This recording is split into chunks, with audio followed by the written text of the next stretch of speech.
Maatiiwwan Waaqayyoo kan jaallatan innis kan isin jaallatu sabbata barii kanaan mana kiristaanaa Fayyisaa Addunyaatti kan argamtan akkasumas kallattii miidiyaa hawaasaatiin sagantaa keenya kan hordoftan hundumti keessan akkam jirtu, akkam bultanii, akkam yoo nageessanii maqaan Waaqayyoo uumaa keenyaa, tiksee keenyaa, Waaqa waaqotaa, gooftaa gooftotaa hundumaa kan uume, hundumaa kan sooru, kan isa fakkaatu kan hin jirre uumama isaa hundumatti kan galatoomu maqaan isaa nuuf galatoomu. Guyyaa har'aa akkuma fedhii Waaqayyootti haala akkaataa mana kiristaanaa keenyaan guyyaa tsoomaa itti of qopheessinudha. Kanaaf waanuma tsoomaa kanaa lagannaa kanaa waliin akka Waaqayyoo nu eeyyametti waliin ilaallaa. Kan barsiisu Waaqayyoodha. Anarra taa'ee ayyaana isaatiin kan barsiisu, isinirraan immoo laphee keessan gara firee gaarii, firee 30, 60, 100tti jijjiirtanii dhaaltu mootummaa isaa akka waliin taanu Waaqayyo eeyyama isaa nuuf haa ta'u. Mata dureen barumsa keenyaa Raajii Isaayyaas boqonnaa 58 lakkoofsa 6 eegalee isa jirudha. Namni isin keessaa kitaaba qulqulluu qabee jiru Raajii Isaayyaas boqonnaa 8 lakkoofsa 56 baafadhaa. Ala mana kiristaanaa dhufnoo yeroo hundumaa kitaaba qulqulluu qabachuu akka hin irraanfanne, kitaabni qulqulluu mana keenyattis fuulduree bakka nyaata nyaannu, teessoo nyaata irra nyaannu, teebilii sanarra jiraachuu baay'ee barbaachisaadha. Akkuma foon keenyaaf yeroo yeroodhaan nyaata nyaannu, lubbuu keenyaafis immoo sagalee Waaqayyoo dhaggeeffachuun yeroo yeroodhaan barachuun barbaachisaa gadi ta'eeraafi jechuudha. Kutaa ijoolleen gara kutaa isaaniitti ol yoo ba'an 3-1 OA'dhasi. Kutaa kanarraa OA'dhanni ijoolleedhaafis mijataa. Kutaa isa kana duwwaa jaampii godhaati. Barsiisonni fudhadhaati wal nu ba'aati. Kutaa gubbaa deemanii kutaan inni gubbaa OA kanarra gaariidhas ijoolleedhaafis jechuudha. Oddoo tokko ta'an hundumti isaanii. Egaa qorra kanaan miilli keenya, qubni keenya jiraayyuutu jennee quba raasnu akkaataa sagalii fi isaa gaditti ture ganama cabbiin jira. Kun hundumtuu jaalala Kiristoos irraa addaan utuu isin hin baasin. Halkan kanaa ganama barii kanaan lakkii cabbiidha ina duudaatii. Kanaafuu manatti lafa bulluqaa kana taa'uun wayyatu hin jedhin sagalee Waaqayyoof jaalala Waaqayyoodhaa qabdan ibsuudhaaf. Cabbee kana miti yoo lolaan lola'e, yoo beeluun dhufe, yoo waraanni illee dhufe jaalala Kiristoos irraa eenyutu boodatti na deebisa jettanii murattanii karaan sinoodhaan qabamee jiru, cabbiidhaan qabamee jiru amma wanaa bakka hin kaanefaa bakka jirutti gara kana dhufuu keessanii fi kuni wareegama amantii keessaniif kaffaltanii jechuudha. Waaqayyo gatii keessan kan ammoo hin dagatu jechuudha. Waaqayyo nama miti. Gatii amantaadhaan isa barbaannee goone hin dagatu, maqaan isaa ulfaatu. Gatii kanaa waan guddaa galmeessinee jirra jechuudha. Waan guddaa wal ka'annee jirraa jechuudha. Maal dhufee asitti nan qorree dhufeen kana nan qunnamee hin jennuu jechuudha. Maaliif eenyuun nu kaffala? Waaqa biraa arganna gatii ta'eedhaaf. Maatiiwwan Waaqayyoo, egaa namni raajii Isaayyaas boqonnaa 8 lakkoofsa 6 baasee jira isin keessa. Kitaaba qulqulluu keessaa namni baasa. Namni kitaaba qulqulluu qabdamee harka ol kaasa. Namni hundumtuu kitaaba qulqulluu qaba jechuudha. Irra laala galagalaatiin nama harka baase kana hundumaa. Namni hundumtuu kitaaba qulqulluu qabee dhufeera jechuudha. Waanuma raajiiti. Egaa ilaa amma kanatu harka baasee jira jechuudha. Adaraa amma sadaraa isiniin jedha kitaaba qulqulluu yeroo hundumaa akka dagannee hin dhufne, yeroo hundumaa qabannee dhufnu ala barsiisaan isa si barsiisu bakka inni barsiisu sana dubbisnee yoo nuun gallellee akka gaafattan kitaaba qulqulluu keessaa baay'ee barbaachisaadha. Mata dureen barumsi keenyaa soomii inni fedhe yookaan soomii Waaqayyoon fedhe isa jedhu mata duree godhannaa. Soomii Waaqayyoon fedhe maal akka ta'e ilaalla jechuudha. Inni kun raajii Isaayyaas boqonnaa 58 lakkoofsa 6 irratti isa argamudha.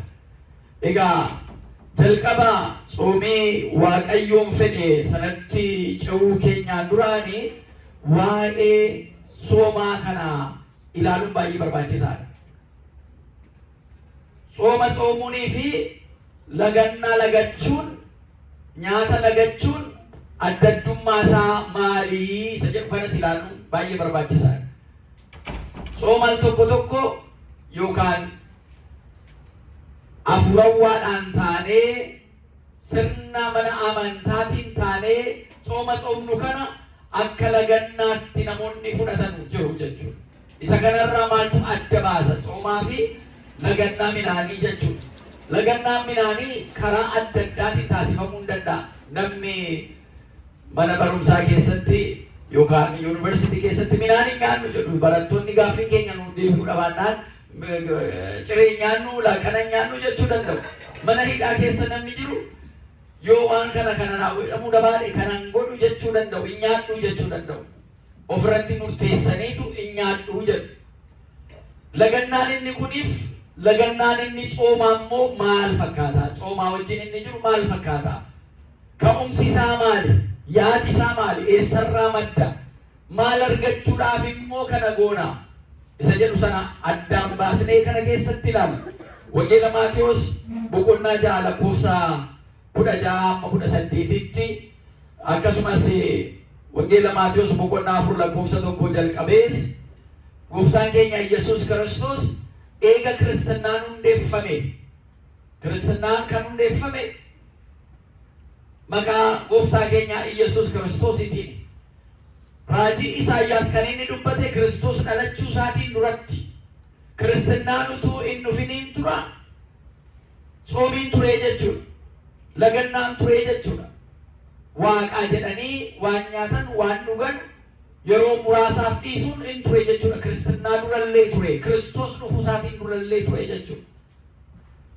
Inni kun immoo bu'aa maalii fida? Dhuunfaa namicha isa tsoomu sanaaf maal fida? Walitti dhufne immoo amma tsoomiin inni dhufu namni tokko tokko kophaa isaatti dhuunfaa isaatti kan tsoomu tun ta'in akkuma labsiitti labsamee waan tsoomamu gatii ta'edhaaf. Inni akka labsiitti labsamee tsoomamu kun immoo bu'aan isaa maali? Kaayyoon isaas maali? Maal irraa argannaa? Isa jedhu kanallee as keessatti ilaallaa jechuudha. Jalqaba tsoomni midhaan lagachuu yookaan lagannaa midhaanii istiraayik isa godhanu sanaa miti jechuudha. Hunger strike isa jedhanu sana nyaannu jedhanii isa ittiin mormanuu sanaa miti jechuudha. Isarraa adda tsoomiin jechuudha. Inni kun Waaqayyoon yaadachuudhaan jalqabanni duraanii Waaqayyoon ofitti gara Waaqayyootti of dhiyeessuudhaaf ta'uu qaba karoorri isaa jechuudha. Amminaan hin nyaadhu, kanan dhugu, amma sa'aatii kanaatti, amma yeroo kanaatti inni ala murteessinu kaayyoon kun maaliif ala jennu foon keenya waan nyaatu waan dhugu sana irraa qusadhee jireenya fuurawwaa kootii Waaqaa wajjin isa jiru ittiin cimsadheen deemaa isa jedhu sana bu'uura godhataa jechuudha. Isa kana sirriitti hubachuu nu barbaachisa. Maaliif namni tsoomeedhaaf tsoomna yoo ta'e kaayyoon tsooma keenyaa bu'uurumarraa kaasee maal jedha keenyaa tsoomiin kun nufitte jedha gidduu ga'ee tokko alatti cimu jechuudha. Waaqaa wajjin isa waliin dinne ofii keessaniis immoo isa lagattan sana isa tsoomtanii sana kaayyootiin tsoomtan sana maal keessonni kun nurra buusanii lagannaa kana nutti baay'isanii humni keenya sin didde jettanii qeesiis akka namanne mana qulqullummaas akka hin amanne isinis immoo namuma argitanii duwwaa akka hin beelofne isa kana bu'uuruma isaa sirreessuu qulqulleessuun baay'ee barbaachisaadha jechuudha. Bakka baay'eetti addunyaa kana keessaa namni dhukkuba adda addaa qabu yoo nyaachuu dhabaate guyyaa kanaa waan akkanaa nyaatin jedhee doktariin itti hima. Yookaan immoo ganama kaatee hin nyaatin kana faa nyaatin jedhee itti hima. Yoo kana nyaatte sukkaarri kee yookaan kolesterooliin kee yookaan waanuma tokko maqaatti dhaheetu akkana taataa jedhee gaafa inni itti himu Eega doktariin kanammaa jedhanii doktariin na dhowwe jedhanii kan hin nyaanne jiru jechuudha. Eega doktara lafarra jiru, beekaa lafarra jiru, doktara dhaggeeffachuun baay'ee gaarii. Nama ogummaa qabu, karaa ogummaa qabu sanaa professionaalii nama ta'e dhaggeeffachuun gaariidha. Eega isa dhaggeeffanne immoo Waaqayyoon akkamiin dhaggeeffannaa? Waaqayyoon karaa xoomii kanaan akkamitti dhaggeeffanna? Inni maal nuun jedhee eenyutu irraa fayyadamee isa jedhu sana tokko tokkoon ilaalla jechuudha. Amma yeroo keessa jirru yeroo xoomaa Nanawwee guyyaa 3 xoomatti yaadannudha. Namoonni tokko tokko xoomiin Nanawwee magaalli Nanawwee jedhamtu iyyuu hin jirtu jara keenya xoomii Nanawwee jettanii maa xoomtuu kan jedhanu jiru. Al tokko tokko amma Sinoodositti dhiyeessanii maal xoomii Nanawwee kana biyya hin jirreef nu xoomsistuu maaliif xooma Itoophiyaa hin jenne yookaan immoo biyyuma keenyaaf akka xoomnu maaliif hin jenne labsiidhuma kana xooma Nanawwee jettaniitu maaliif kaastanii jedhanii kan gaafatamu jiru jechuudha. Jarri kun xoomuma sakaanuun xoomuu yaala jennu gaaffii keessa galu. Maaliif waa tokkotu naannoo 4 kiiloo sana 5 kiiloo beeta kanatii sanatti ta'e namootatu Abbaasotatu walitti dhufaniiruma yeroodhaan seeratu mugati ta'eedhaa fi samtaachuwaan amma waliin jedhu ta'anii mana foonii ta'anii mana girgiroo jedhamu tokko amma Jinjigii laayibrarii ta'eera jedhu beeku amma jiraate dhiiseesaa indoo samtaachuwaan dhaggeeffattanii jirtuu jedhu maal dhageesse xooma kana murachaatiyyuu maaliif abbaasonni kun immoo amma jedhanii xoomii kana irrisuudhaaf jiru xoomii Nanawwee kanaafi Arbroobii kana iyyuu nu jala irrisuuf jiru dhageessanii jirtu abbaasonni kun waan hafuura waanuma dhiisanii alana iddoon jabeessaa xoomaa jechuutu qaba nu dhiisaa jiru jedhanii foon sana muratanii nyaachaa jiru deebina. Gaanni muru sun ilaaleetu garaa isaatti jarri kun maal jechaa jiru jedhe. Inni hafuurawwan jireenya hafuurawwaa badeera. Waaqatti xoomiidhaan dhiyaachuu nu badee jira. Kunoo jedhanii immoo jarri kun kunoo amma xoomiyyuu irrisuudhaaf deemuu jennaa. Guyyaa isaa gaafa laalanu guyyaan sun guyyaa roobiiti kan jarri murattaa nyaachaa jiran jechuudha. Jaran laallatu jechuudha. Amachuudhumaafi malee sakaan sirnichuma qeequudhumaafi malee jireenyi isaanii achi keessa hin jiru jechuudha. Inni nuyi jennu immoo maayinni isa namni mul'atu, isa namni nu laalu. Wangeela Maatiyos boqonnaa 6 irratti akka namoonni isin arganii inni kun hin xoomaa, isin kun hin xoomti jedhanii gatii keessan lafarratti isinii kennanuuf isin jajanu sanaaf miti. Ala xooma xoomtan fuula keessan dibattanii cululuqxanii fuulli keessan ifee wanta isinii dhoksaan aangootan Waaqayyo abbaan keessan sun fuuldura namaatti ifaan akka isinii gatii isaa kaffaluuf akka sana godhaa.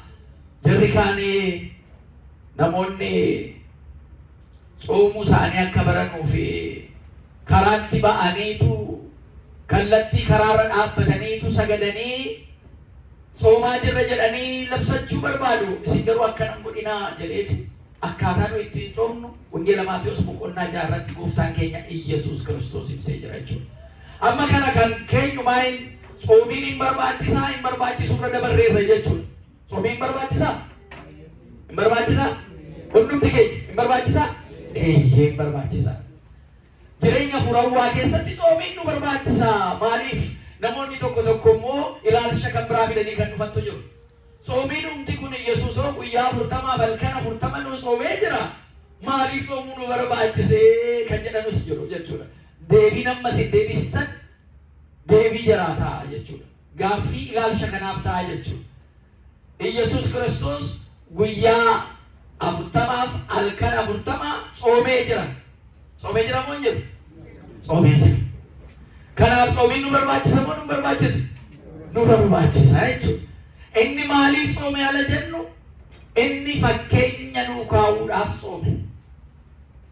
Fakkeenya nuu kaa'uudhaaf. Isin ala jiru hafuurawwaa jalqabdan waan raajii hojjechuu ala barbaaddan wanti isin hojjettan kun dhiigaaf foonirraan kan ka'e waan hojjetamu miti. Hojiin hafuurawwaa beekumsa, cimina dhiigaaf foonirraan kan ka'e kan hojjetamu miti. Yaada dhiigaaf foon irraan kee kan hojjetamu miti. Akkuma namaatti dhiigaaf foon illee qabaattanii asii achi deemtu malee hojiin isin irratti hojjetamu hojii hafuurawwaadha. Waaqayyo isin irratti akka hojjetuuf waan hojjetan hundumaa soomee labsadhaa. Soomee durfadhaa nun jechuu isaati gooftaan keenya Yesuus Kiristoos. Guyyaa 40 halkan 40 kan inni soomee jechuudha. Kan Yesuus Kiristoos akkanaan argina. Isa booda sooma sana booda immoo qormaatatu jira. Qormaata sana inni ufin jechuu hin dandeenyu. Qormaan ala dhufu sooma sanaan immoo akkaataan ittiin mo'atee irra ce'e isinis immoo kanaan ce'uu dandeessu. Nun jedheetu nu baay'ee jechuudha. Kanaaf akka kiristaanaatti Waaqa wajjin walitti dhufuu keenyaaf hafuurri keenya Waaqaaf ajajamuu isaa keessaa inni tokko foon keenyaaf waan ta'u isa nyaannu isa dhugnurraa qusachuun dhiisuun of eeguun barbaachisaadha jechuudha. Soomeen barbaachisaadha. Soomeen inni kun bu'uurri isaa jireenya hafuurawwaa keenyaa nu cimsuudhaaf jechuudha. Inni bu'aan isaa maali ala jennee tokko lamman tokko kaasan inni tokko gara Waaqayyootti nu fida. Waaqayyootti nu buta. Isa Waaqayyoo irraa fagaatee jiru gara Waaqayyootti akka inni siqu godha. Qaamni keenya ala beela'u maaliifin beela'aa jira lan jedhu soomaan jira. Maaliifin sooma hafuura Waaqayyoo barbaadee ayyaana Waaqayyoo barbaadee gargaarsa Waaqayyoo jireenya koo keessatti barbaadeen soomaa jennee ala achi garaachi keenya miiskoolii nutti kennee waa nyaadhu waa fidi jedhu lakkii adabadhuu taa'ii jennaan jechuudha. Maaliif adabadhuu taa'ii jennaan waan nyaatu dhabee miti. Waan dhugu sana dhabee miti. Garuu qusadhumee ammaa foon koo amma xinnoo qusadhu siinsi dadhabsiisee hafuurawwaa kootiin cimee gara Waaqayyootti dhiyaachuun barbaada jenneetu sooma soomna jechuudha. Bu'aan isaa inni tokko Waaqayyootti siquudhaaf, Waaqayyoon fedhuudhaaf, Waaqayyoon jireenya keenya keessatti akka inni hojjetu isa affeeruudhaaf. Namni Waaqayyoo qabate immoo waan hunda argata. Namni Waaqayyoon durse jireenya isaa keessatti waan fedhu hundumaa sana bira hin ga'a. Waaqayyo jireenya keenya keessatti waan ture yoo nutti fakkaate illee kan isa dhufsu waan jiru galanni isaa haa ta'u. Ala baay'ee ba'aan nutti baay'atu. Jireenya hafuurawwaa keenya keessatti raasamni adda addaa sana dhufu. Yaa Waaqayyo si feena kun yaada keenyaa olii, humna keenyaas olii, ilaalcha keenyaas olii. Ati immoo karaa qabdaa ittiin jennee dhuunfaa keessaniif iyyuu ala wanti tokko tokko sinii sirraachuu didu, karaa sinii qabachuu didu, murteessitanii sooma soomuun baay'ee barbaachisaadha. Mee waan kanaa jedheen guyyaa amma kanaa sooma. Waan kanaa jedheen guyyaa amma kanaa Waaqa fuuldureetti kadhadhaa jettanii dhuunfaa keessaniin namni subaa'ee jedhamee guyyaa 7, guyyaa 14 hojiirraa boqota fudhatee maatiirraa godaanee dhaqee kophaasa bilbila isaa cufee taa'ee Waaqaa wajjin torban tokko guutuu kadhachaa kan turu subaa'ee kan jennu inni kun amantaa keenya keessas jira jechuudha. Yeroon kun maa'inni yeroo caalaatti gara Waaqayyoo yaadi keenya yaada Waaqayyoo yaada lubbuu isa ta'u sana. Isa kana keessatti dhuunfaa keenya duwwaadhaaf miti walii kadhachuu, maatii ofiitiif kadhachuu, biyya ofiitiif kadhachuu, qabeenya ofiitiif kadhachuu, addunyaa kanaafis kadhachuu baay'ee barbaachisa jechuudha. Gati kanaatiif soomne bu'aansaa inni guddaan inni tokko gara Waaqayyootti kan nu dhiyeessudha.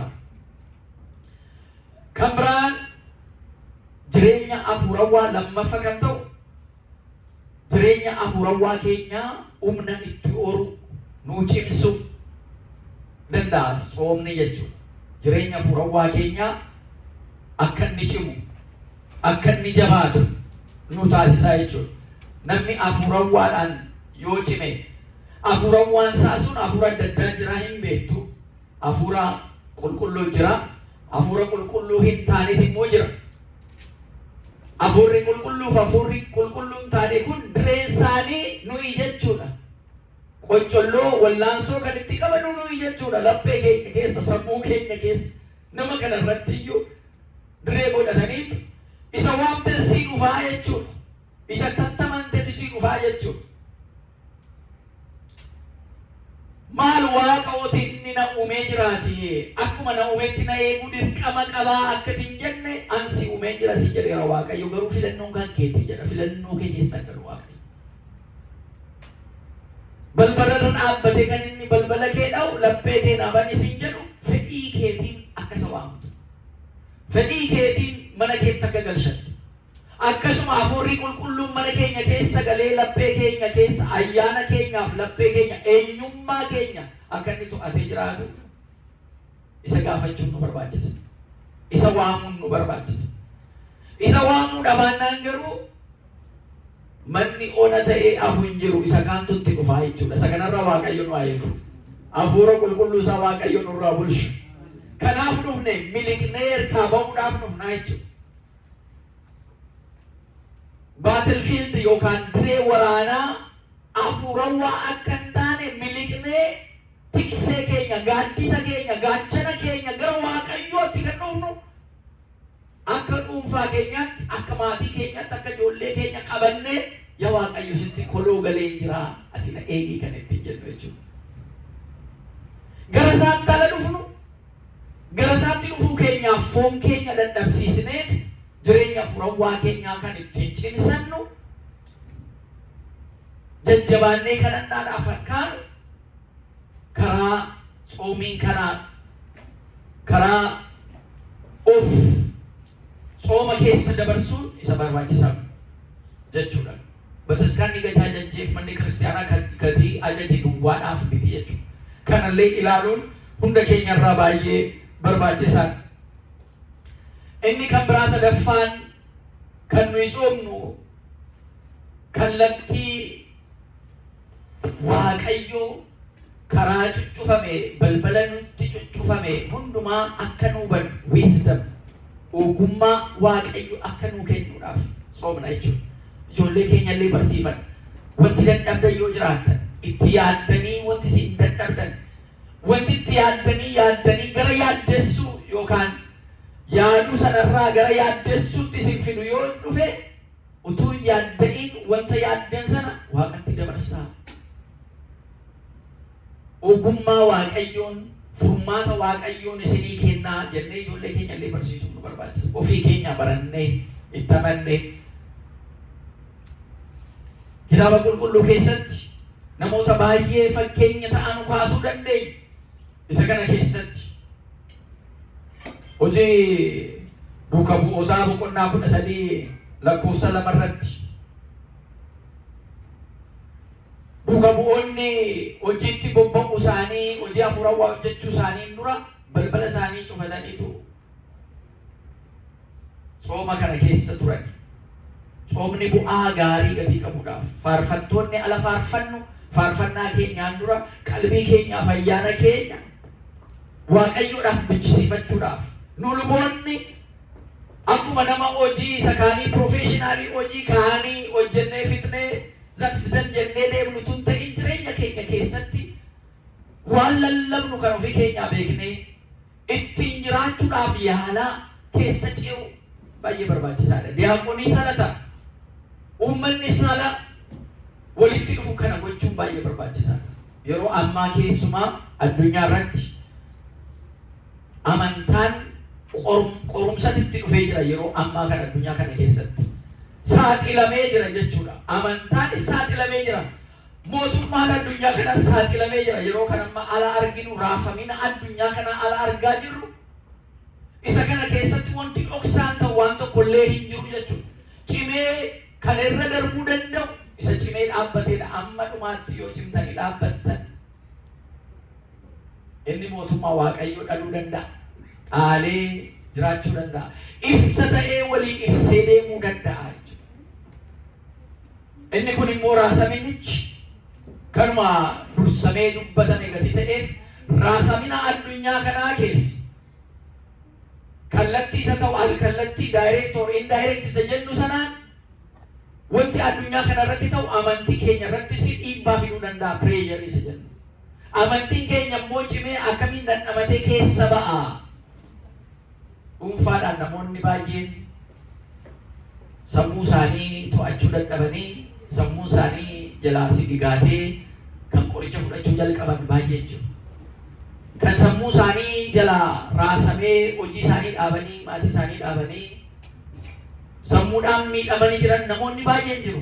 Ammallee addunyaa kanarratti wanti jarri amananii jiran kallattii jarri ilaalan unutuun ta'in kallattii kan biraadhaan immoo kan itti mul'isu bara teeknooloojii kanas itti dhufee akkamitti cimanii keessa darbuu akka danda'an qophoofne gatii ta'eedhaaf qormaanni kan itti dhufu jechuudha. Yeroo akka kanaa soomni nu soomnu ogummaa kana keessaa ce'uu dandeenyu Waaqayyo nutti agarsiisa. Galanni isaaf haa ta'u. Waaqayyo karaa qaba jechuudha. Gaafa garsaatti dhufnu soomiidhaan garsaatti ala deeminu si barbaannee jirra yaa Waaqayyo ala jennu Waaqayyo immoo gaachana keenya ta'eeti waan nutti diinni darbatu gaachana ta'ee nurraa qolata. Duula keenyas ni nuu duula. Injifannoon kan keenya ta'a. Galanni Waaqayyoodhaaf haa ta'u. Laphee keenya guutuudhaan gaafattamannu jechuudha. Maaliif duulli amma keessa jiramu gaafa hafuurawwaadhaan jiraannu fooniif dhiigaa wajjiniin miti jechuudha. Hafuura gaarii san taane sanaa wajjiniin hafuurri gaarii ta'e baatilfiildi nu godhee bakka waraanaa nu taasiseetu waan hafuurawwaadhaan jalqabne al tokko tokko fooniin akka fixnu nu taasisa jechuudha. Isa kanarraa of eeggachuun baay'ee barbaachisaadha. Kan immoo gochuu kan dandeenyu haala sooma keenya kabajnee kaayyoo isaas barree kara sanaan deemuu dandeenyudha jechuudha. Inni kan biraa sooma la soomnu hidhaa hafuura amaarraa jiru nurraa butee hidhaa hafuura qulqulluu wajjin jiru walitti nu fida jechuudha. Walquunnamtii hafuura qulqulluu wajjin jiru nu jabeessaa jechuudha. Ayyaana amaadhaan kan qabaman namoonni jiraatu. Halkan rafuu kan hin dandeenye, halkan waa itti dhufee rafiitii keessaa akka jarri dammaqanii ka'anu yookaan hafuura baafachuu dadhabanii harkuma isaaniitiin ansoolaadhuma saafatanu akka nama waa nyaatanii hafuura of kutanii rafiitii keessaa ka'uu dadhabanii namni ollaan isaanii amma dhaga'utti kan gorrisan namoonni baay'een jiru. Dhageessanii beektanuu sagan. Namichatu caatii kana qama'uu baay'ee seeranii biyyatti nagee guyyaa tokko caatii qama'uu dadhabeetu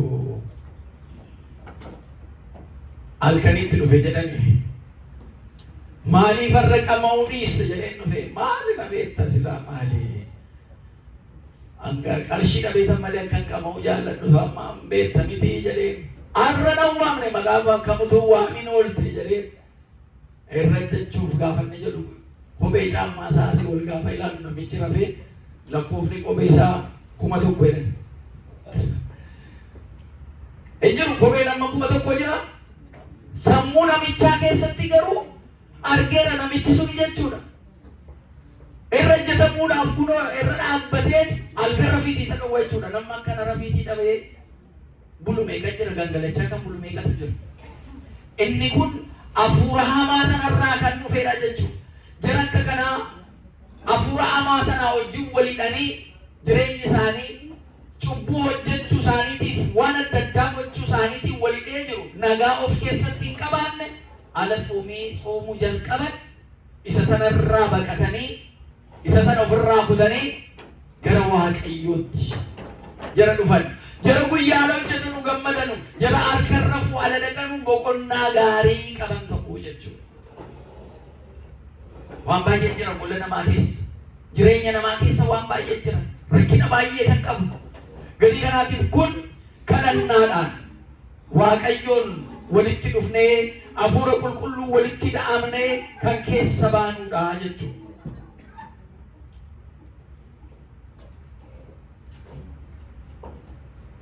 Inni kan biraa shanaffaarratti kan argannu faarsaa Daawit boqonnaa 35 lakkoofsa 13 irratti isa jiru. Gaarummaaf garraamummaa keenya namummaa keenya nuu cimsa.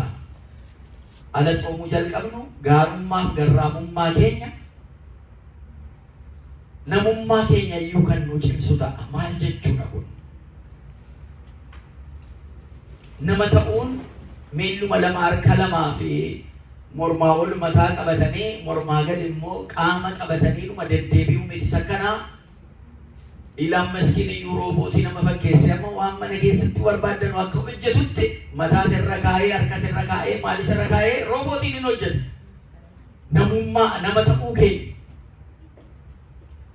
gaarummaaf garraamummaa keenya eessarraa maddaala jennu inni kun tasuma lafaa kan burqutuun ta'in waaqarraa amalamummaa waaqayyoo sana isa nuu kennameedha jechuudha. Arjummaa isaatiin kan nuu kennameedha jechuudha.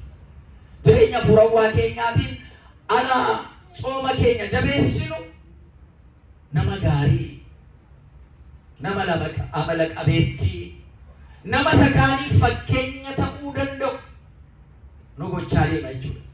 Nu qaraa jechuudha. Gaarummaa sanaan nu qaraa jechuudha. Nu sirreessaa jechuudha. Ala baay'ee wanti nu dubbannuuf wanti nu hojjennu gargar ta'a.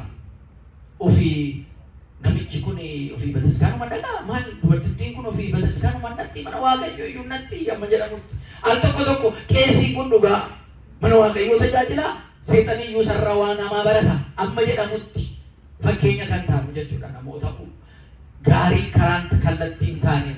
Inni kun immoo waan isin hojjettan abbaan keessan inni samiirra jiru akka galateeffatamuuf isa jedhu sana nu jalaa cabsa. Wanti nu hojjennu sun akka waaqatti nu butu fedhii waaqayyoo nu keessatti akka raawwatu yoo gochuu hin dandeenye lagannaa minaanii sanarraan addaan hin ba'u jechuudha soomni keenya.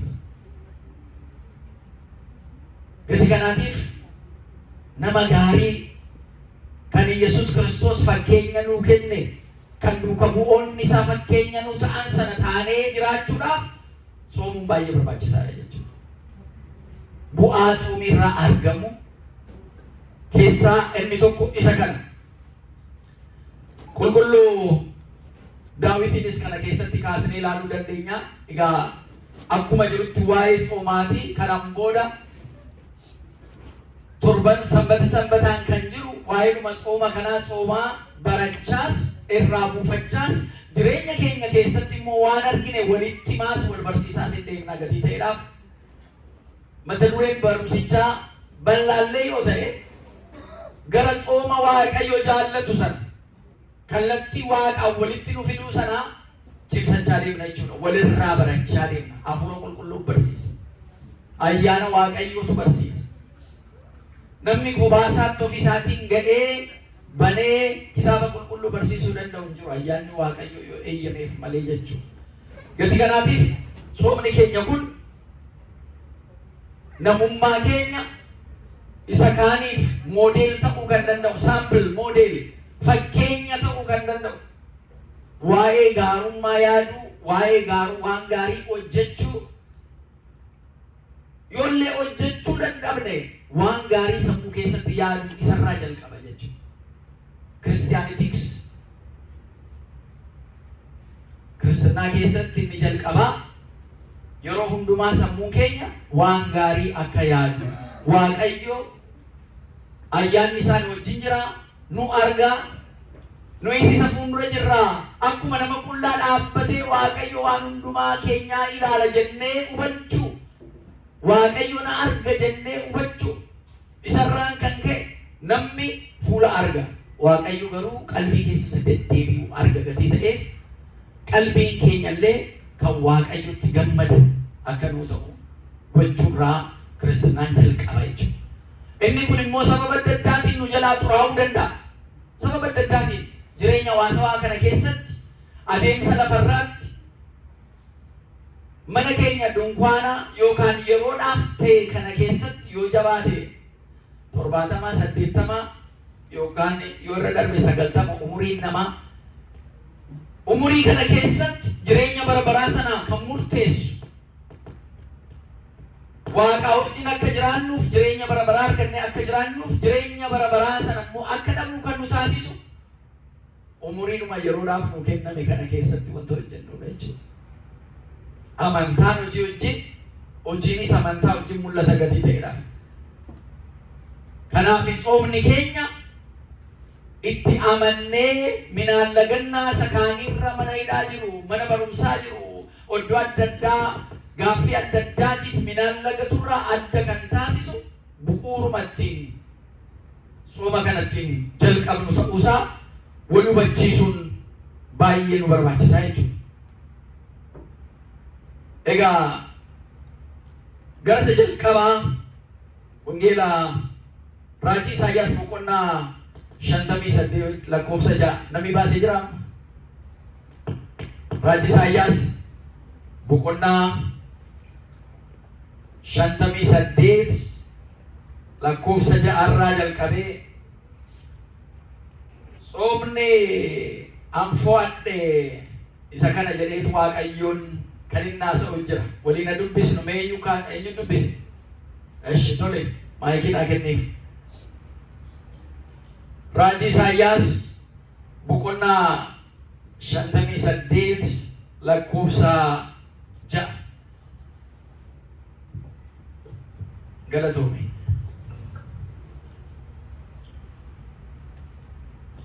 Soomiin ani fo'adhe warra firdii jallaadhaan hidhaman hiikuu. Achirratti naa dhaabbise. Maal jedhee soomiin an filadhee jira Waaqatu jechaa jira. Maal jedhe? Soomiin an filadhee maal isa godhuudha? Amma soomiin nuyi soomuuf jiru isa Waaqayyo filateedha miti?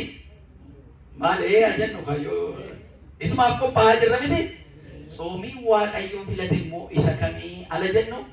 Mee inni ajedhu irra deebina qabxittii ishee jalqabaa soomiin an filadhee jedhu. Soomiin ani fo'adhe warra firdii jallaadhaan hidhaman hiikuu. Jara firdii jallaadhaan hidhaman hiikuu. Ila kana sammuu keessatti qabannu yeroo hundumaa in tsoomnaa ala jennu haqaba wajjin walitti deema jechuudha. Dhugaa wajjin walitti deema jechuudha. Gatii kanaatiif anaan ilaallatu mana hidhaa keessa jiran waan jiranii jechuu dandeenyu jechuudha. Akka kiristiyaana tokkotti si ilaallataa jechuudha. Jara firdii jallaadhaan qabamanii haqa utuu qabanu, dhugaa utuu qabanu, nama jaraa dubbatu, haqa isaanii nama baasu dhabanii mana hidhaa keessa jiran maal gochuu? Maal sodaattan ere? Maal sodaattan? Maal gochuu? Hiikuu. Ani yoo aangoon qabu, ana miti abbaan firdii, anoo poolisii miti, anoo bulchiisa sana miti kan ilaallatu akka hin jenne jechuudha. Achirratti keenya amma poolisiin hiikuu hin jenne. Ala tsoomii keessanii nama firdiin jalaa jallate hiiksaa. Kiristiyaanni kana eenyutu iddoo hundumattuu hojjechuun nu barbaachisa jechuudha. Dantanii balbala mana hidhaa bantanii kottaawaa guyyaa tsoomiitii jechuun dandeessanu. Dandeessuu kana dandeessanu. Poolisiin achitti isin ga'u. Garuu jalqaba bu'uurumti tsoomii keenya jara hidhaman haqa malee dhugaa malee firdii jallataadhaan hidhaman yaadannee yaa Waaqayyo nu hiiki jennee yoo dandeenya immoo karaa dandeenya hundaan hidhammaa haqa isaa malee firdii malee hidhamee jiru akka hiikamu taasisuun eenyurraa eegama? Hin sodaatinaa. Hunda keenyarraa eegama. Hin sodaatinaa. Kanaaf namoota sagalee hin qabaanneef, namoonni firdiin jalaa jallateef hundumti keenya haqaaf dhugaa haasa'uu nu barbaachisa. Kana ta'uu dhabaannaan tsoomii tsoomnee lagannaa sanarraa addaan hin ba'uu jechuudha. Saatii kanatti eenyuun yaadachaa jirra jechuudha. Jara mana hidhaa keessa jiran yaadanna jechuudha. Waaqayyo nuuf hiiku. Jara murtiin jalaa dabame, jara firan qabaan abokaatoo qaxarachuu hin dandeenye addunyaadhuma kanarratti jechuudha. Jara firdiin jalaa cabe biyyuma kana keessa biyya Ameerikaanii keessa jirru kanattis amma akkaataa ilaallaa jirru haala amma keessa jirru kanaan namoonni tokko eega qabamanii boodayyuu eenyu jarri jedhamanii qoratamaa jiru. Inni hin jiru ture duraan. Because presumption of innocency until proof guilty. Namni tokko yakkamaadha, shakkamaadha jedhamuu kan danda'u abbaa seeraatti dhiyaatee of immoo defense godhee an kana keessaa hin qabu jedhee lakki beektee sutuun beekin isachi keessa galtee jirtaa, seera isa kana cabsitee jirta amma jedhamutti seerra matti murteessutti silaa namni mirga isaa walabummaa isaanii eegamaa ture. Garuu kana ta'an jiru. Kanaaf immoo nuti gaafatama jechuudha. Bara xoomii keenyaa kana sammuu keenya keessatti yaadannu qopheeffannu wal sammuu keenya qopheessinu nurraa eegama itti naafuuf hojiin inni tokko isa kana jechuudha. Hudhaa wanjoo itti furuu warra hudhaa wanjoo itti furuu. Jara hudhaa wanjoon itti cimee jiru. Garbummaa keessa jiran, qabatamanii jiran, milki isaanii jara sarbamee jiru. Hidhaa wanjoo sana itti furuu, laaffisuu, akkuma sila jenne gadhiisuu amma danda'anitti, walabummaa isaanii amma ba'anitti jara kanaaf dubbachuun nu barbaachisaa jechuudha. Amma yeroo ammaa namni sodaachaa jira dhugaa haasa'uudhaaf. Addunyaan dhugaanu maalii isa jedhu kan amma mul'isaa jirti. Haqni maalii isa jedhu kan abbaa irreetu, abbaa humna qabutu nyaatee irra darbuudhaaf deemaa jira jechuudha. Yeroo akkanaa immoo eessa dhaabbachuu qabna? Haqni dhugaan eessarra jira? Addunyaan inni humna qabu isa humna hin qabne akka barbaade yeroo godhu kanatti kiristiyaanni eessa dhaabbachuu qaba? Xoomiin keenya jara kana yaadachuu. Aangoo qabaattee aangoo qabaachuu dhabde akka nama tokko maaliif godha re'aan jettee akka raftutuun ta'in jara kanallee akka yaadattu. Yoo aangoo qabaattee hidhaa isaanii laaffistaaf, yoo qabaanne sammuudhuma keetii jara yaadda jechuudha. Yaa Waaqayyoodhaa isaanii laaffisiif jennee kidaanii yookaan kadhannaa isa ganamaa irratti kan nuyi kadhannes jara hidhaa amaa keessa jiran yaa Waaqayyo bilisa nuu baasi jennee kan kadhannuufis kanaaf itti naafuuf. Warra cunqurfaman luba baasuu wanjoo. Warra cunqurfamanii jiran bilisa baasu kiristannaan kana ilaallata. Tsoomni keenya gana ilaallata. Ala tsoomnu ofii keenya duwwaadhaaf waa'ee dhuunfaa kootii yookaan waa'ee maatii kootii waa'ee namoota mana koo keessa waliin jiran hunda sana duwwaa miti jechuudha. Addunyaa kanaaf responsibility guddaa itti gaafatamummaa guddaa kiristannaan nuu kennaa deema itti naafuuf. Hundumti keessan mana galtanii irra deebitanii dubbisuu qabdu. Kutaan inni amma dubbifamaa jiru eenyuun isiniin jedha? Kitaaba keessa Isaayyaas sirriidhaa. Isaayyaas boqonnaa meeqa? 58 akka irraanfanne kana mana galtaniis irra deebitaniis ilaaltu jechuudha. Inni kun kiristinnaan utuun dhufiniin dura Iyyasuus Kiristoos utuun dhalatiniin dura waggaa 1000 dursee kan turedha. Isa booda immoo kan Kiristoos immoo Iyyasuus Kiristoos eega dhufee booda wangeela Maatewos boqonnaa 4 irratti immoo waan inni keessa dabarsee fi akkaataa tsooma isaa laallee immoo barumsa isaa keessatti isin immoo ala tsoomtan maal godhaa akka jedhe wangeela Maatewos boqonnaa 6 irratti isa jiru waliin gati ilaalluudhaaf itti naafuuf. Wanjoo hundumaas isaan irraa caccabsuu miti ree. Itti fufi. Torbe. Buddeena keessan warra beela'aniif hiyyeessa oliif gadi jooruuf iddoo bultii kennuu. Asirratti buddeena keessan isa beela'eef kennu. Ganama ciree utuu nyaatin irra utaallee darbinee hin tsoomna jennee guyyaa isa ciree sanaaf isa laaqqana sana walitti idoofnee nyaachuu utuu hin ta'in jechuudha. Inni keewwatanii nyaachuudhaan munaafataa muudee nyaadha jedhanii kaawwachuudhaan isa jechuudha. Yeroo tsoomii keenyaa garuu kana nyaadhu fakkeenyaaf amma buna yoo dhudhu ta'e ganama doolara sadii baasna yoo ta'e bunatti doolara sadan sana nama nyaannee nama nyaachuu hin dandeenye kennuu jechuudha. Isa qabdan sana isa ofii nyaattanu sana hiruu jechuudha. Soomni Waaqayyo jaallatu. Amma soomni inni nu haasaa jiru isa eenyu jaallatu? Kan Waaqayyo jaallatu sanaadha jechuudha. Jara beela'an yaadachuu. Jara bakka boqotan dhabanii asii achi jooranu bakka boqonnaa kennu of boqochiisu, jara boqochiisu. Amma inni kun gaaffii guddaa qaba, chaalenjii baay'ee qaba. Mana kootti nama hin beekne fidee akkamittiin boqochiisa ala jedhu. Amma biyya Ameerikaanii kana keessatti namni lafa bulu yoo dhabe manni amantaa balballi isaanii banamee achi buluu qabu kan jedhamu kanaaf. Utuu qabaannee nuyi walii galuu iyyuu nu barbaachisu jechuudha. Bu'uurumti isaa namni bakka boqotu dhabe dhufee bataskaana keessatti akka inni mana Waaqayyoo keessatti akka inni buluudhaafi jechuudha. Mana keenya keessattuu boqochiisuu hin dandeenya. Yoo mana keenya keessatti finnee boqochiisuudhaaf nama sanallee sodaanne amma akka durii miti gatii ta'eedhaaf. Dhaqiitti buli jennee lafa inni itti bulu waan kaffalumuuf sana kaffallee akka achi bulu gochuunis waan tokko jechuudha. Kiristannaan ofirraa isa kaan isa dhabe isa rakkate gargaaruun sooma keenya keessaan kan raawwatu tokko gatii ta'eedhaaf itti naafuuf. Isa qullaa ta'e yommuu argitan daara baasu. Isa qullaa ta'e daara baasaa. Nu yommuu uffata baay'ee mana keessaa qabna. Lookariin keenya guutuudha. Kopheen keenya, uffanni keenya hundumtuu kan tokko immoo uffachuu dadhabeetu jira. Dooneet godhaa. Isa kaaniifis kennaa.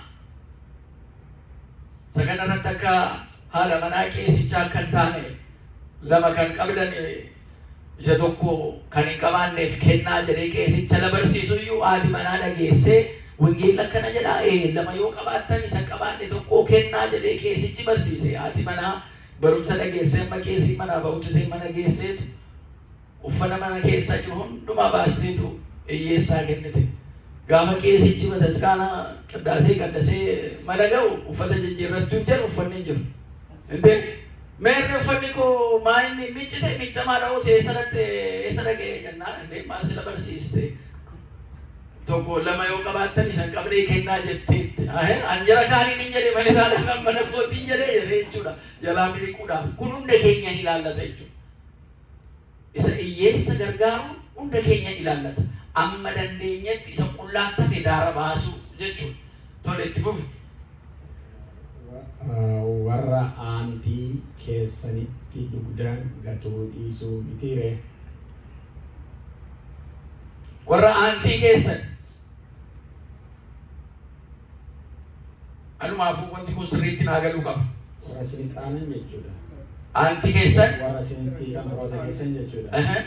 Akkasitti bara warra aantee keessan ta'uu qaba ture haa ta'u. Warra sinitti kan firoota keessan jechuudha. Irra deebi'ee naa dubbisi. Warra aantee ta'uu qaba ture garuu isaan asitti warra aantii keessan ta'anitti dugda gatuu dhiisuu mitiire. Isa kana amma kitaaba dubbisuu ala dubbisaa waliin barannu lafa rakkinni uumame translationii yookaan hiikni kitaabaas bakka inni dogongorellee sisirreeffachaa deemna jechuudha. Abbumtee gara fuulduraatti kanarratti kan hojjetu ala dhufu sisirreeffachaa akka deemuuf jechuudha.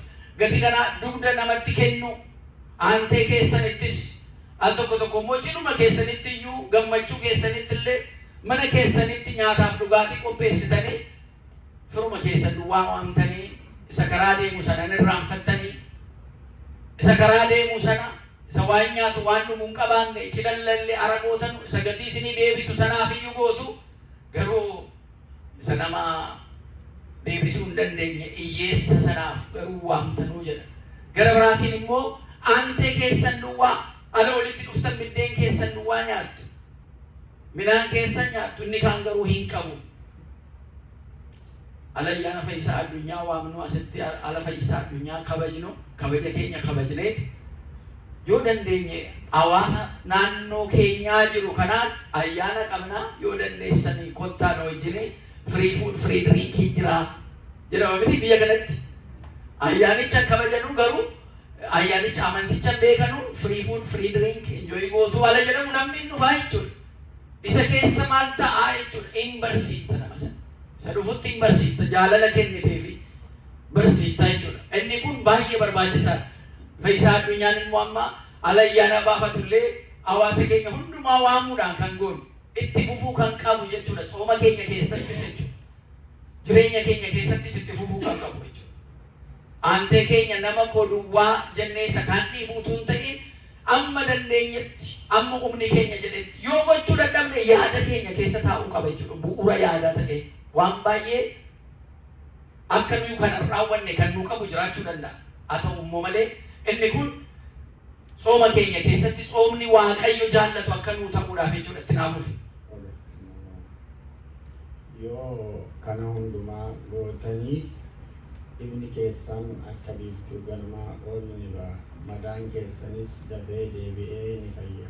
Qajeelummaan keessan isin duraa hin adeema. Ulfinni koos isin booddeedhaan isin ni eega. Waan bareedaadha. Yoo amma kana gootanii jedhe sammaawwan haasa'aa turre yoo kana hundumaa gootan ifni keessan akka biiftuu kanaa taatu in ibsituu jechuudha. Bu'aansa maalii isa jedhu kana fida. Soomiin bu'uura sana godhatee deemu bu'aansa maal? Fuulli keessan akka biiftuu ifaadha. Waaqaaf galanna ta'u. Kiristaanaa jechuun yeroo hundumaa fuuluma guuranii deemuu miti jara keenya. Isa kana nutti ibsa. Ani hafuurawwaadha jedhanii fuula guuranii deemuutu hin ta'in fuulli keenya Waaqayyoon argee isatti hirkatee ifuu qaba. Ifuu qaba fuulli keenya. Ana soomtanuu diddibannaa ba'aa kan inni nuun jedhe kanaaf jaalala diddibannee akka baanu cululuqnee akka baanu Waaqayyo akka nurratti galateeffatamuufi jechuudha. Bu'aa isaa achuma irratti kaa'ee jira. Fuulli keessan akka biiftuu jedhee ittaanee maal jedhe?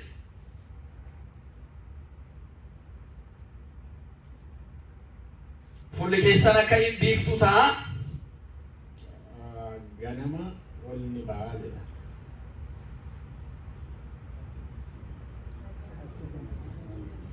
Akka biiftuu ganamaa walitti qabatamee deeman. Akka biiftuu ganamaa wal ni ba'a. In mul'ataadha. Akka biiftuu ganamaa wal ba'ee mul'ataadha. Soomni keessan in ifaadha. Biiftuu ganamaa hundumtuu dukkana keessaa ba'ee ala argu biiftuu ganamaa akkam gammaddu. Sarraayis jennee akkam gammaddu. Simbirroon akkam wacitee gammaddu. Bineensi bosonaa akkam goorrisee wayiniin goorrisee akkamitti gammadee ibsa. Dukkana sana nuu darbarsite jedhee jechuudha. Akkuma kana akka biiftuu ganamaa kanatti fuulli keenya wal nuu ba'aadha. Kana duwwaa miti. Ittaansee maal jedhe? Maaddiin keessan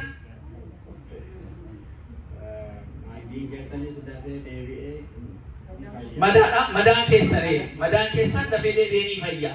Madaa keessan madaa baay'ee qabna. Lafatti dhibamne baay'ee qabna jara keenya. Dhuunfaa keenyaan jireenya dhuunfaa keenyaatiin madaa keenya baay'ee qabna. Kan fayyuu danda'u sooma keenya kanaan jechuudha. Sooma Waaqayyo jaallatu kanaan jechuudha. Namatti machuudhaan miti. Ala baay'ee namatti manneetu furmaata qabna. Eenyu bira jira furmaanni isaa? Waaqayyo bira jira. Galanni isaaf haa ta'u. Kanaaf iyyuu sooma keenya cimsinaa. Kanaaf sooma nanawwee kanaaf 11 booda immoo sooma isa guddaa kanaaf of qopheessinaa jechuudha. Itti naafuuf. Dafee ni fayya. Madaan keessan dafee ni fayya. Madaan keessanis dafee deebi'ee ni fayya. Qajeelummaan keessan isin duraa ni adeema. Ulfinni koos isin booddeedhaan isin eega. Isin booddeedhaan isin eega. Tole galatoome. Waaqayyo si eebbisu. Mee harka walitti naa dhahaa fi naa galateeffadhaa. Hundumti keessan daraa kitaaba qulqulluu qabadhaatii kottaa. Waaqayyo sagalee jireenyaa isa dhaggeeffachiisu galatoome. Baay'ee itti fufaa yeroo qusachuudhaaf mana keessan galaatii dubbisaa. Inni kun baay'ee jireenya keenya kan nu jijjiiru. Waan soomnuu kana sirriidhumatti kan nu hubachiisu. Amma kan nu argine soomiin hin barbaachisaa hin barbaachisu irra darbineerra jechuudha. Soomiin hin barbaachisaa jenneerra. Soomiin kun immoo lagannaa midhaan isa kaanirraa immoo addaa jenneera. Soomiin immoo ta'ee immoo kan Waaqayyo fu'ate kan jaallates jira, kan Waaqayyo immoo hin jaallannes immoo jira jenneera. Kan Waaqayyo jaallate immoo soomiin midhaan lagachuurra waan nyaatamu waan dhugamu akkuma jirutti ta'ee isarratti immoo jedhee waan hojjechuu qabnu nu kaa'eeti jira jechuudha. Isa kana yoo goone mana keenyaaf, jireenya keenyaaf, biyya keenyaaf, addunyaa keenyaaf jijjiirama fiduu hin dandeenya jechuudha. Gara gaariitti jijjiiruu dandeenya jechuudha.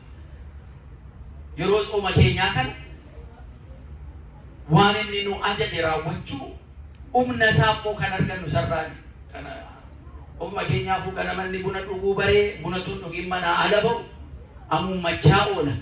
Waan tokko hojjetaarra kan hin jirre ija xaxaragachaa oola jechuudha waan barii sanaaf. Sa'aatii nu dafee deemuufi jechuudha.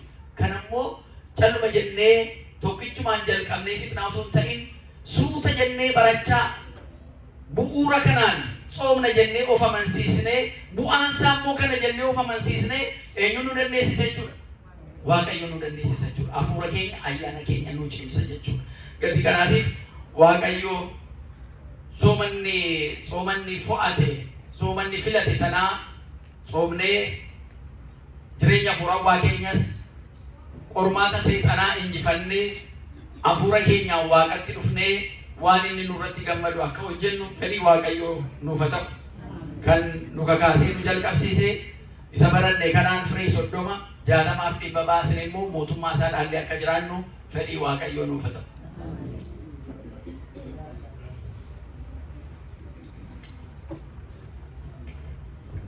Waaqa nu barsiifatee, Waaqa nu gorfatee biraan guddaan haa ta'u. Akkasuma abbaan keenya akka gaariitti wangeela keessaa caqasanii nu barsiisaniiru. Waaqayyoon sagalee jireenyaa sana dhageessisu. Sagalee jireenyaa sana dhageessisu. Sagalee jireenyaa sana dhageessisu. Waaqayyoo dhaaltuu mootummaa isaatii nu haa taasisu, nu haa taasisu. Egaa